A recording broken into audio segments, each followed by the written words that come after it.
Thomas মেডিকুসের কাচের তৈরি শিল্পকর্মগুলির প্রত্যেক দিকে আলাদা মোটিফ শোভা পায়।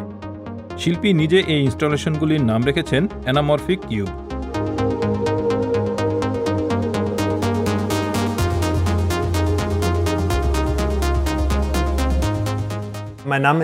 আমার নাম টমাস মেডিকুস। শিল্পী হিসেবে আমি মূলত কাচ নিয়ে কাজ করি।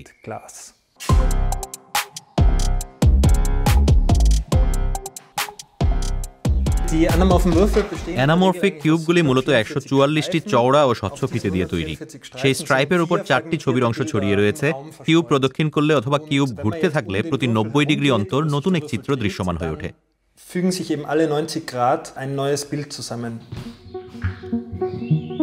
টমাস তার কিউব যুক্তরাষ্ট্র ও কানাডায়ও বিক্রি করেছেন।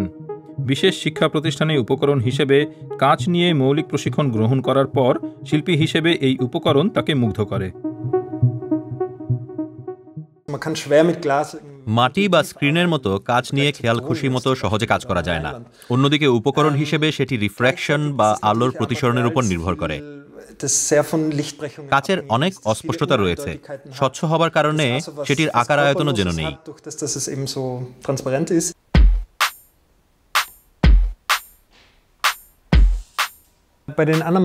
অ্যানামরফিক কিউবগুলির মধ্যে ৪টি করে ছবি থাকে। দুটি বিপরীত চিত্রকে হুবহু একই জায়গা দখল করতে হবে, যাতে কেউ একটি ছবি দেখলে অন্যটি সেটি ঠিক পেছনে লুকানো থাকে। এমন ছবি সৃষ্টি করা কঠিন, যেগুলি ভিন্ন হওয়া সত্ত্বেও একই জায়গা দখল করে রয়েছে। ফলে কিছু আপোষ মেনে নিতে হয়। দুটি ছবি পরস্পরের কাছাকাছি আনাই হলো লক্ষ্য।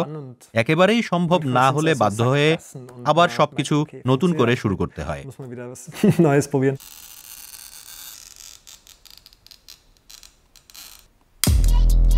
চলতি বছরেই টমাস তার নতুন কাচের কিউব অস্ট্রিয়ার ইন্সব্রুক শহরে জগতের সামনে পেশ করবেন। তবে তার আগে তাকে অনেক কাচের টুকরো কেটে রং করতে হবে।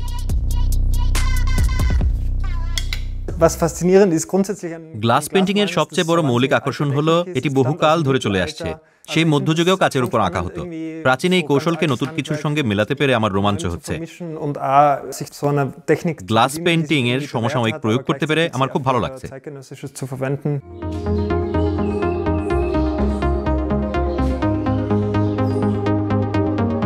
টমাস মেডিকুসের অ্যানামরফিক কিউব শিল্প মানুষের দৃষ্টিভঙ্গি ও অনুভূতি নিয়ে খেলা করে।